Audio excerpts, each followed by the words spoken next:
한 주간 구정명절은 잘 보내셨습니까? 얼굴살이 조금씩 다 붙었을 겁니다. 우리나라 굉장히 좋은 친정도 있고 구정도 있었어요. 한 해를 새롭게 시작하면서 두 번 결단하고 시작할 수 있다는 게 굉장히 중요한데, 이제는 신정도 보내고 구정도 보냈습니다. 온전한 이제 을미년 한 해가 되는데요. 이 한 해 동안 하나님의 은혜와 축복이 성도의 가정에 또 하는 사업장에 넘치시기를 기원합니다. 교육에 있어서 환경은 참으로 중요하다 하는 걸 여러분이 잘 아는데요. 옛날부터 교육하면 이런 말 했죠. 맹모 삼천지교라 이렇게 했습니다. 맹자의 어머니가 맹자에게 좋은 교육 환경을 만들어주기 위해서 3번이나 이사를 했다 하는 걸 압니다. 처음에는 묘지 근처로 이사를 해봤더니만 곡하는 소리만 늘 했다고 하고요. 다음에는 시장으로 했더니만 장사꾼 흉내만 내었다. 그래서 마지막으로 옮긴 것이 서당 근처로 집을 옮겼더니만 자동적으로 그리는 소리를 하고 공부를 했다라고 얘기하면서 이 맹자의 어머니를 통해서 교육의 환경이 얼마나 중요한가를 말하고 있습니다. 아마 우리가 사는 수성구에도 이사를 많이 오는데 오는 이유 중에 하나가 뭐냐 하면 수성구의 교육 환경이 좋기 때문에 수성구에 이사를 왔습니다 라고 얘기하면서 자녀 교육 때문에 이사를 온 사람이 많을 건데요. 교육에만 환경이 굉장히 중요한 것이 아니라 예수 믿는 우리에게는 신앙 환경이 굉장히 중요한 것 같습니다. 근데 한번 가만히 생각해 보세요. 신앙생활 하면서 신앙생활을 하려고 하면 내 신앙의 환경이 어려울 때가 잘할까? 아니면 내가 신앙생활 좀 잘하려고 하면 환경에 어려움이 없이 넉넉하게 살면 잘할 것 같은지 한번 생각해 보세요. 내가 신앙생활 좀 하나님께 매달려서 좀 살려고 하면 삶이 좀 어려우면 잘할까? 아니면 넉넉하게 부족함이 없으면 신앙생활을 잘할까? 한번 질문을 던지고 이 질문에서 제가 계속해서 얘기를 하면서 나중에 답을 하겠습니다만은 오늘 하나님께서 우리에게 주신 말씀 베드로 전서를 베드로 사도가 기록할 때 이 말씀을 받았던 수신자들의 신앙 환경은 굉장히 힘들 때였습니다. 오늘 베드로 전서 3장 말씀 읽었습니다만 1장 말씀 한번 넘겨 보실래요? 몇 장만 앞으로 넘기시면 베드로 전서 1장이 나오겠죠? 이 베드로 전서 1장 1절 말씀에 보면 이 베드로 전서를 받는 수신자를 쭉 언급하고 있는데 1장 1절 피셨으면 한번 같이 읽어보겠습니다. 시작. 예수 그리스도의 사도 베드로는 본도, 갈라디아, 갑바도기아, 아시아와 비두니아에 흩어진 나그네. 아멘. 여기 보면 당시 소아시아 지역에 있던 5개 지역을 언급합니다. 본도, 갈라디아, 갑바도기아, 아시아와 비두니아에 흩어진 나그네라고 하는데요. 흩어진 5개 지역에 있는 성도를 쭉 얘기하면서 이 하나 편지를 쓸 때 너희들이 회람하면서 이 말씀을 받으라고 얘기한 다음에 마지막으로 5개 지역을 언급한 후에 이런 말합니다. 흩어진 나그네라고 얘기합니다. 흩어진 나그네. 우리 흩어진 나그네라는 말을 깊이 생각하지 않아도요. 흩어진 나그네라고 얘기하면 뭔가 좀 쓸쓸하다는 생각이 안 듭니까? 쓸쓸하다, 외롭다라는 생각이 듭니다. 이 흩어진 나그네, 자기 고향에 살지 못하고 타향에서 나그네로 살고 있는 그 삶이 사실은 굉장히 힘들었다고 보는데요. 이 흩어진 나그네를 조금 더 고급화시켜서 얘기를 하면 이렇게 할 수가 있죠. 디아스포라 유대인이다 라고 얘기할 수 있습니다. 흩어진 나그네를 고급스럽게 표현하면 디아스포라 유대인이라고 볼 수 있는데요. 이스라엘 역사를 보면 이스라엘 사람들이 자기 본국에 살지 않고 나라가 흩어져서 나라 백성들이 여러 나라에서 흩어져 살고 있었던 적이 몇 번 있습니다. 예를 들면 주전 722년경 북이스라엘이 아수르에서 멸망당하고 아수르 제국 안에서 많은 사람이 흩어져 살았던 적이 있고요. 주전 586년 남유다는 바벨론에 의해서 멸망당하고 바벨론의 포로에 끌려가서 70년 포로 생활하면서 전 세계 바벨론 지역에서 흩어져 살았던 것을 보게 됩니다. 그 흩어진 삶을 디아스포라 유대인, 흩어진 나그네라고 얘기를 하는데 오늘 보면 베드로 전서가 기록될 당시를 주전 64년경으로 봅니다만은 64년경에 이스라엘은 아직 멸망하지 않았어요. 서기 70년 나라가 멸망했기 때문에 나라가 멸망하지 않는 상태인데 예루살렘에 살던 유대인들이 유대교를 믿다가 예수님을 믿고 나서 예수님 믿는데 너무 핍박이 심하니까 예수님을 믿기 위해서 흩어진 사람들이 있는데 그 사람들이 소아시아에 있는 5개 지역에 흩어져서 믿음 생활을 지금 하고 있을 때를 배경하고 있습니다. 마치 청교도들이요. 신앙의 자유를 찾아서 영국을 떠나서 신대륙인 미국에 왔지만 미국에 와보니까 거기에 굶주림도 있었고 추위도 있었고 질병으로 싸워야 했듯이 지금 디아스포라 유대인들이 신앙생활 하기 위해서 소아시아적으로 왔지만 신앙의 환경이 굉장히 힘들었던 걸 봅니다. 그들이 신앙의 환경이 어려웠던 걸 대체적으로 한 3가지를 지적해 볼 수가 있는데요. 첫 번째 어려웠던 이유는 뭐냐면 로마 황제 네로가 기독교인을 핍박을 시작했을 당시라고 보게 됩니다. 당시 네로 황제가 기독교를 핍박할 때 로마시에서부터 시작해서 소아시아 지역까지 쭉 흩어졌는데요. 로마의 박해는 그저 정신적인 박해가 아니라 신체적인 박해를 가해왔습니다. 사람 죽이는 거요. 예수 믿는 사람 죽이는 거 서슴지 않았습니다. 마치 요즘 IS가 이렇게 해서 전 세계 사람을 겁나게 하는 것처럼 본서가 기록될 당시에 서기 64년경으로부터 그때 굉장히 힘들었습니다. 이때 몇 년 후인 서기 67년경에 사도 바울이 참수형을 당합니다. 사도 바울이 목이 베어서 세상을 떠나게 됩니다. 이어서 68년 한 해가 지난 다음에 베드로는 십자가에서 거꾸로 달려서 순교를 당합니다. 그러니까 그런 시절에 주위의 종들만 순교당한 게 아니라 일반 성도들도 예수를 믿으면서 굉장히 힘든 가운데 예수를 믿게 됩니다. 그러니까 디아스포라 유대인들은 정신적으로 힘든 것은 물론이고 육체적으로 그들이 당한 핍박은 너무너무 심했다고 보게 됩니다. 두 번째 그들이 어려운 건요.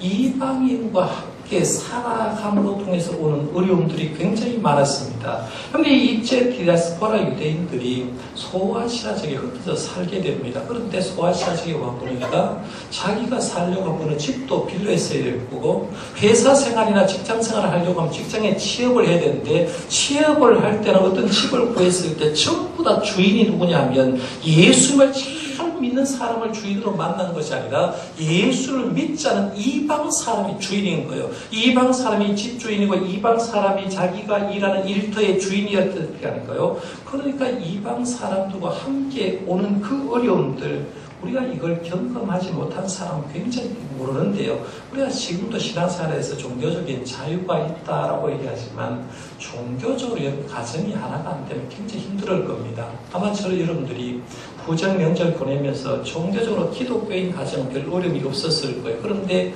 종교적으로 한 집은 기독교고 한 집은 불교다, 한 집은 다른 종교를 가졌다고 하면요. 미묘한 갈등 차이가 힘들었을 거예요. 보통 연애할 때는 이렇게 얘기합니다. 뭐 종교 문제 별 문제 아니지. 내가 믿고 당신 믿으면 되지. 뭐 시집 보다음에 처간 집이 예수 믿는 거하고 무슨 상관이 있냐라고 생각하면서 둘이 사랑만 하면 된다고 생각하는데 사랑만 하고 딱 결혼을 해보면 막상 그게 사랑만 하면 별 문제가 아니라 종교적으로 하나가 되지 않아서 시집 가는 것도 힘들고 처가 가는 것도 힘들고 예수 믿는데 제사 지내려고 하니까 이런저런 것으로 치여서 굉장히 힘들 때가 많다는 거예요. 그런데 서기 64년경 디아스포라 유대인의 경우에는 이방인 주인과 종교 문제로 굉장히 힘들었을 그 시대라는 겁니다. 그 다음에 세 번째는 동족 유대인의 핍박도 만만치 않았습니다. 지금 흩어진 유대인은 처음에는 유대교를 믿었던 사람입니다. 야훼 하나님만 유일신으로 믿다가 예수를 만난 거예요. 예수님이 우리 위해서 십자가에 돌아가셨다. 예수님이 부활하셨다. 예수님이 승천하셨다는 걸 알고 예수님이 나의 구원자임을 받아들이고 유대교에서 기독교로 개종을 합니다. 참 진리를 발견하고 개종을 했는데 유대교에서 예수 믿는 기독교인을 그냥 두지 않고 끊임없이 박해를 합니다.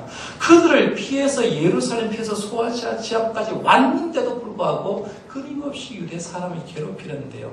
당시 유대 공동체에서 기독교 공동체를 향하여 기도를 하는데 저주하면서 이렇게 기도를 했습니다. 한번 들어보세요. 행악자에게는 희망이 없게 하소서. 무리한 왕국이 근절되게 하소서. 여기서 무리한 왕국 로마를 얘기합니다. 이단들이 속히 사라지게 하소서. 기독교인을 이단 취급하는 거, 이단들이 속히 사라지게 하소서. 당신의 적들이 넘어지게 하소서. 그들이 생명책에서 지워지게 하소서. 그들이 의인들과 함께 기록되지 않게 하소서라고 했습니다. 예수 믿는 그들이 유대교에서 기독교로 개종했는데 유대교 사람은 기도를 하는데 이렇게 기도하는 거예요. 저 사람을 생명책에서 지워주시고 그들의 의인과 함께 기록되지 않게 해달라고 하니까 유대교인을 만날 때마다 기독교인은 그들의 핍박 때문에 그들의 기도문 때문에 힘들어서 견딜 수가 없었다는 거예요. 이 정도만 해도 흩어진 나그네 디아스포라 유대인들이요 얼마나 힘들었을까 생각해 봅니다. 네로 황제가 박해하고 이방인 주인이 박해를 하고 유대인들이 박해를 할 때 그들의 신앙생활이 얼마나 힘든 걸 봅니다. 그러나 결과적으로 이 힘든 박해로 인해서 믿음으로 살려고 출발한 기독교의 신앙이 흔들리기 시작합니다. 믿음이 식어져가는 사람이 많이 도출되었고 믿음 생활을 포기하는 사람도 생겼고 예수님을 배반하는 사람도 생겼고 기독교에서 다시 유대교로 환원해서 유대교를 믿는 사람들이 생겨날 시대가 바로 베드로전서가 기록할 때라는 거예요. 여기서 우리 이런 생각이 거든요. 아 그렇구나. 신앙의 환경이 너무 힘들면 신앙생활이 굉장히 어렵구나라고 생각해 보는 거죠.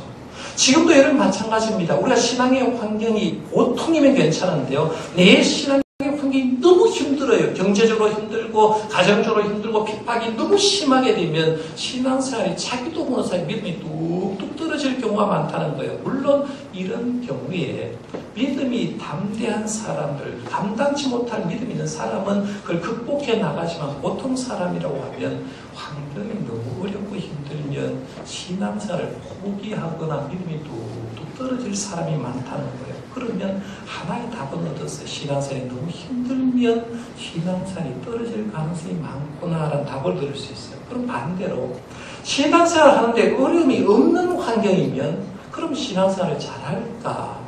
내가 신앙생활에서 물질적으로 넉넉하고 신앙에 박해가 없고 내가 신앙생활하는데 아무런 방해꾼이 없고 모든 것이 잘 될 때라고 하면 내가 신앙생활이 잘 할까? 이 답을 한번 찾아볼 수가 있죠. 얼마 전 제가 본 책 가운데 책 제목이 힘내라 한국교회라는 책이 있어요.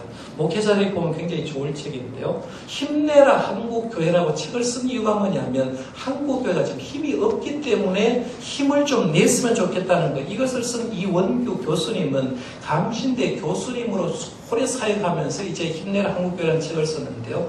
이 책 내용 가운데를 보면 통계 자료가 많습니다. 그래서 자기의 교수님의 생각만 쓴 게 아니라 통계 자료를 근거로 해서 우리 한국교회가 힘을 내야 될 이유를 쭉 밝히는데요. 그 중에 한 부분이 이런 부분이 있었어요. 우리 교회가 성장할 때, 교회가 쇠퇴할 때 그 기준점을 쭉 얘기를 했는데요. 세계 188개국을 대상으로 1900년부터 2000년까지 100년을 조사해 본 거예요. 188개국을 1900년도부터 2000년까지 100년을 딱 조사를 해보니까 이럴 때는 교회가 기독교가 부흥하더라, 이럴 때는 기독교가 쇠퇴하더라를 걸 조사를 해서 몇 가지를 정리해 놓은 데 있었어요. 첫 번째는 뭐냐면 경제 수준이 높은 나라에서는 기독교가 쇠퇴했고 경제 수준이 낮은 나라에서는 기독교가 성장하더라. 이걸 깨달았어요. 100년 동안 조사를 했고 188개국을 조사했으니까 정확한 통계일 겁니다. 잘 생각해보면요. 지금도 여러분 지도를 딱 펴놓고 여기가 기독교가 부흥하고 있다, 기독교가 성장한다라는 나라를 보면 대체적으로 가난한 나라에서 기독교가 성장합니다. 그런데 부유한 나라는 성장을 안 한다는 거예요. 구체적으로 말하면 1인당 국민소득이 대체로 5,000달러가 넘어가는 나라의 기독교는 다 쇠퇴하더라는 거죠. 5,000달러. 그런데 5,000달러가 안 되는 나라의 기독교는 지금도 성장하고 있다는 겁니다. 우리나라의 경우를 제가 말씀 한번 드려볼게요. 2013년도 우리나라 1인당 국민소득은 26,205달러였습니다. 26,000달러가 넘었어요. 그런데 우리나라가 5,000달러를 언제 넘느냐 하면 1989년도에 우리 한번 지금 굉장히 잘 사는 것 같은데 1989년 그때 1인당 국민소득이 5,556달러라서 5,000달러를 처음 넘었어요. 그런데 우리나라 기독교 세태가 언제부터 시작하느냐면 1990년부터 시작해서 기독교가 정체되기 시작하다가 중국 물러섰다는 걸 여러분 아실 겁니다. 5,000달러를 넘어간 나라는 기독교가 쇠퇴했고 5,000달러가 안 되는 나라는 기독교가 부흥하더라라는 걸 깨달은 거예요. 두 번째, 사회복지 수준이 높은 나라에서는 기독교가 쇠퇴했고 반대로 사회복지 수준이 낮은 나라에서는 기독교가 성장하더라라고 얘기합니다. 여러분 지금 우리나라가 복지 문제 막 시끄럽잖아요. 복지 잘해주면 기독교가 부흥할까? 복지를 잘할수록 기독교는 쇠퇴하게 돼 있다는 거죠. 근데 복지가 안 되는 나라는 훨씬 더 예수 믿는 게 잘 되고 부흥하더라. 세 번째 재미난 통계가 남았어요. 남녀 평등 수준이 높고 여성의 권한의 큰 성평등이 이루어진 나라에서는 기독교가 쇠퇴를 했고 반면 남녀 평등 수준이 낮고 여성의 권한이 제한을 받고 있는 나라에서는 기독교가 성장하더라. 여러분 이 여자가 여자 대우 못 받을 때요. 그때 여자들 어디에 나오냐? 어디에 나오겠어요? 하나님 앞에 나와 부르짖습니다. 여러분 우리 한국교회도 60% 70% 여자 성도들이 그때 기도한 이유가 뭐냐면 너무 힘드니까 하나님의 전에 나왔는데 여성의 권위가 올라오고 남녀 평등 수준이 올라가고 여성의 권한이 큰 성평등을 이루게 되면 기독교는 쇠퇴하더라는 거예요. 우리 한국의 대표적인 교단이 통합측, 합동측입니다. 우리는 통합측인데 우리 교단에는 여자를 인정해 주죠. 그렇죠? 여자가 목사 될 수가 있고 여자가 장로님 될 수가 있고 여자 여전도 회원들도 와가지고 강대상에 올라가지고 예를 인도합니다. 그런데 합동체에 가면요 우리 교단에는 저하고 목사가 처음 여자 목사가 시험을 같이 쳤으니까 벌써 오래됐거든요. 그런데 합동측에 여자 목사 아직 안 나옵니다.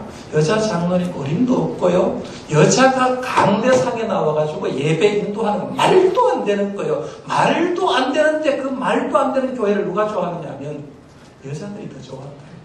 희한한 얘기죠. 근데 교회가 부흥하려고 하면 여자를 무시하면 돼요.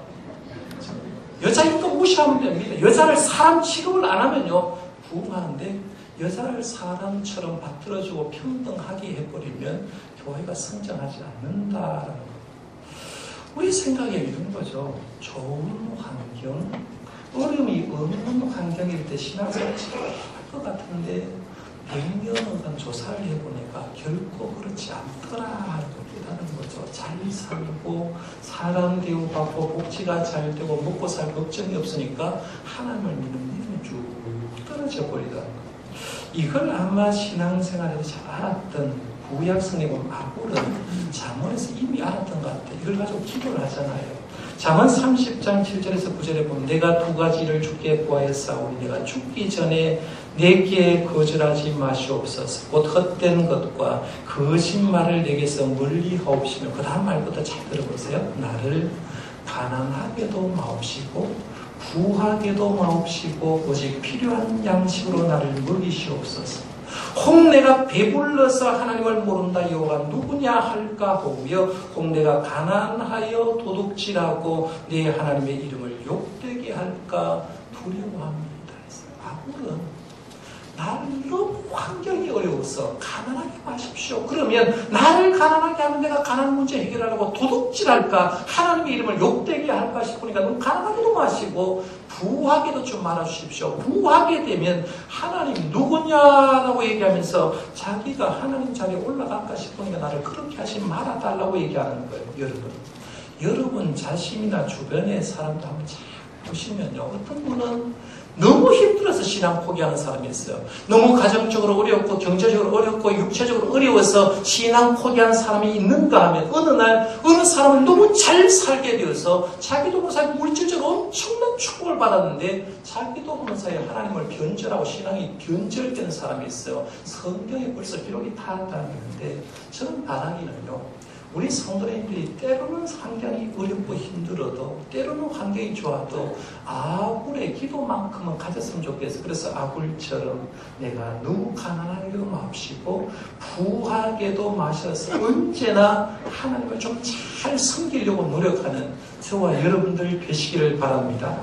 자, 오늘 본문으로 조금 더 깊이 들어가서 한번 생각해 보겠습니다. 베드로 사도가 흩어진 나그네 디아스포라 유대인에게 편지를 쓸 때 신앙생활하기가 굉장히 어려웠을 때라고 말씀드렸어요.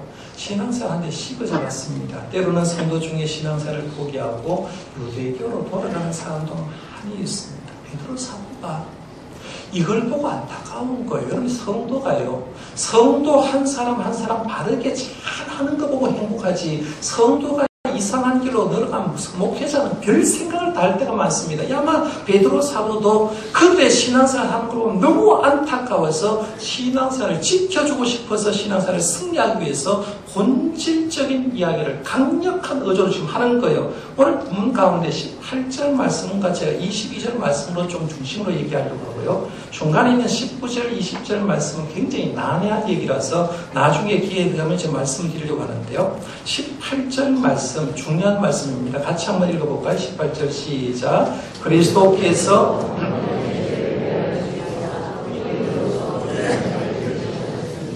이는 우리를 하나님 앞으로 인도하려 하십니다. 육체로는 죽임을 당하시고 영으로는 살리심을 받으셨으니. 아멘. 22절로 가봅니다. 22절 같이 역시 한번 읽어봅니다. 시작. 그는 하늘에 오르사 하나님 우편에 계시니 천사들과 권세들과 능력들이 그에게 복종하느니라. 아멘. 지금 베드로 사도가 신앙생활을 흔들리는 디아스포라 유대인에게 강력한 의조로 말하는 게 너희들 신앙생활 잘하라 얘기를 하지 않고 뭔 얘기하느냐면 예수님 쳐다보자는 거죠. 예수님이 십자가에서 한 일을 한번 보자는 거예요. 예수님이 십자가에서 단번에 죽으심으로 우리 죄를 사해 주시지 않았느냐, 예수님의 십자가의 죽으심으로 우리가 구원받지 않았느냐, 이걸 지금 얘기하는 거예요. 얼마 전 제가 새벽 기도 시간에 히브리서를 강의하면서 예수님의 십자가 사역을 가장 멋있게 표현한 한 구절을 소개해 드린 적이 있습니다. 히브리서 10장 14절 말씀인데 이런 말씀입니다. 그가 거룩하게 된 자들을 한 번의 제사로 영원히 온전하게 하셨느니라 했어요. 거기 보면 멋진 표현이 나옵니다. 예수님의 십자가 사역을 딱 한마디로 말해서 이렇게 합니다. 한 번의 제사로, 한 번의 제사로 효력은 영원히 온전하게, 이렇게 했습니다. 예수님의 십자가 사역이 뭐냐? 예수님은 십자가에 딱 한 번 돌아가셨는데 그 효력은 영원하고 온전한 효력을 가지고 있었다라고 말하는 거예요. 오늘 본문에도 18절에 표현하는 게 그 말입니다. 단번에 죄를 위하여 죽으심으로 우리를 하나님 앞으로 인도하셨다라고 얘기합니다. 주님은 딱 한 번 십자가에 돌아가셨는데 온전히 영원하게 사역을 완벽한 다음에 이 땅에 40일 동안 계시다가 그의 부활하신 몸으로 승천하셨습니다. 승천하신 다음에 우리가 신앙 고백하듯이 하나님의 보호자 우편에 앉으셨다고 하는데요. 우리가 주일마다 하는 사도신경에도 이렇게 고백하죠. 장사된 지 사흘 만에 죽은 자 가운데서 다시 살아나셨으며 하늘에 오르시어 전능하신 아버지 하나님 우편에 앉아 계시다가라고 고백합니다. 우리가 이 부분을 고백하면서요, 오늘 본문 말씀의 22절에 그런 하늘에 오르사 하나님 우편에 계시니라고 하는데 예수님이 천국에 올라가셔서 하나님의 보좌 우편에 앉아 계셨다라는 말을 오해하면 안 됩니다. 이렇게 오해할 수가 있어요. 예수님이 하나님의 보좌 우편에 앉아 계신다는 걸 우리가 흔히 하는 말로 예수님이 이제 사역을 다 했으니까 백수처럼 앉아서 쉬고 있구나라고 생각하면 굉장히 큰 오해입니다. 우편이란 의미를 여러분이 생각해야 돼요. 유대인의 사상 배경 속에는 우편, 저 사람이 어떤 분의 우편에 있다, 대통령의 우편에 있다고 했을 때 이 우편은 사상적인 배경 속에 이런 말입니다. 최고의 위엄과 존귀와 권력의 자리를 얘기할 때 우편이라고 얘기하는 거예요. 예수님이 하나님의 보좌 우편에 앉았다는 말은 예수님에게 최고의 위엄과 권리와 존귀의 자리에 앉으셨다는 말을 한마디로 표현할 때 예수님 하나님의 보좌 우편에 앉으셨다. 가장 존귀한 자리에, 가장 위엄 있는 자리에, 가장 권력의 자리에 앉으셨다는 표현을 할 때 우편에 앉으셨다 이렇게 표현하는 거예요. 그러니까 그 표현을 유대 사람들이 성경에 기록했는데 예수님 하나님의 보좌 우편에 앉으셔서 최고의 위엄과 존귀와 영광을 받으셨습니다. 그리고 우편에 사는 일이 뭐냐면 우리를 위해서 사역하십니다. 주님은 하나님의 보좌 우편에 앉으셔서 백수처럼 놀고 계신 게 아니라 크게 세 가지 일을 하고 계십니다. 첫 번째는 죄를 사하시는 일을 합니다. 우리가 주님 앞에 나와서 하나님 잘못했습니다. 예수님 이름으로 기도합니다로 말하면 우리가 잘못했다는 회개 기도를 예수님 받으시고 주님께 중보하면서 우리의 죄를 잘못한 걸 죄를 사해 주는 일을 주님이 지금도 하고 계시고요. 두 번째는 우편에 앉아 계시다는 말 권력의 자리라고 말씀드렸는데 온 세상을 다스리는 일을 지금도 하고 계십니다. 우편의 자리란 말은 쉬는 자리가 아니라 사역의 자리입니다. 세상을 통치하고 있다는 말이고요. 세 번째는 예수님이 하나님의 보좌 우편에 사는 게 믿는 자에게 성령 주시는 일을 합니다. 그래서 우리가 끊임없이 하나님께 기도하면 예수님이 보혜사 성령님을 보내서 우리를 능력 있게 만들어주는 사역을 하는데요. 그러면 우리가 이 예수님이 하나님의 보좌 우편에 계시다라고 얘기할 때 지금 베드로 사도가 디아스포라 유대인에게 이런 얘기를 하는 거죠. 너희들 힘드냐? 신앙생활 포기하고 싶으냐? 그러나 미를 한번 들어보라. 우리를 위해서 사역한 주님이 한 번에 우리의 죄를 사해 주었고 지금도 이 사역을 계속해서 하고 계시는데 그 사역, 주님이 지금도 세계를 통치한다는 사역을 믿고 그것을 믿음으로 이겨나갔으면 좋겠다라고 이 말씀을 기록하는 거죠. 그러면 이 본문 말씀이 이제 우리에게로 가져와 보는 겁니다. 지금 우리에게는 그 어떤 의미가 있을까? 지금 우리가 신앙생활하고 있는 신앙의 자리는 본문의 상황과 딱 정반대입니다. 지금 우리가 신앙생활할 때 목숨 때문에 위험 느끼는 박해도 없습니다. 신앙생활 한다고 정신적인 괴로움도 힘들지도 않습니다. 직장 상사가 내가 기독교인으로 해서 누가 말하고 얘기도 하지 않습니다. 신앙생활 하는데 어떤 어려움도 없습니다. 반대예요. 오히려 초대교회와 반대예요. 경제 수준이 너무 높아졌어요. 경제 수준이 너무 높아지다 보니까 복지 수준도 높아졌어요. 지금 복지가 어떻다 해도요. 복지 수준이 굉장히 높아졌습니다. 보험제도 잘 되어 있습니다. 복지 수준이 높아지고 보험제도 잘 되다 보니까 성도들 이런 거요. 굳이 내가 하나님께 기도할 필요가 없는 겁니다. 다 해결해 주니까 나라에서도 다 해결해 주고 보험에서 다 해결해 주니까 굳이 하나님께 기도할 필요가 없어요. 남녀 간에도 평등 사회이기 때문에 여자들만 받는 어떤 고통이 없으니까 여자들도 옛날처럼 하나님께 나와 주님 날 살려달라고 시어머니가 날 괴롭혀서 죽겠다고 하는 사람 없어져 버렸어요. 이제는 솔직하게 말하면요.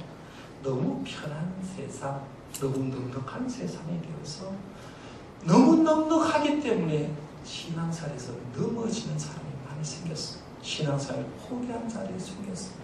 편하다가 보니까 담배도 피우고 싶고 술도 먹고 싶고 제사도 지내고 싶어서 기독교에서 가톨릭으로 개종하는 사람들 많이 있고요.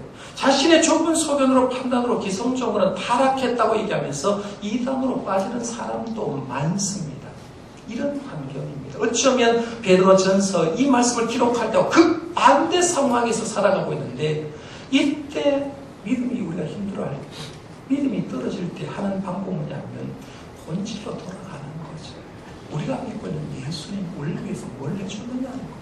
우리가 믿고 있는 예수님이 뭘 해줬느냐, 십자가의 의미, 십자가를 통해서 내가 어떤 복을 받았는지 알고 예수님이 나를 위해서 어떤 사역을 했는지만 알면 본질을 찾아야 돼요.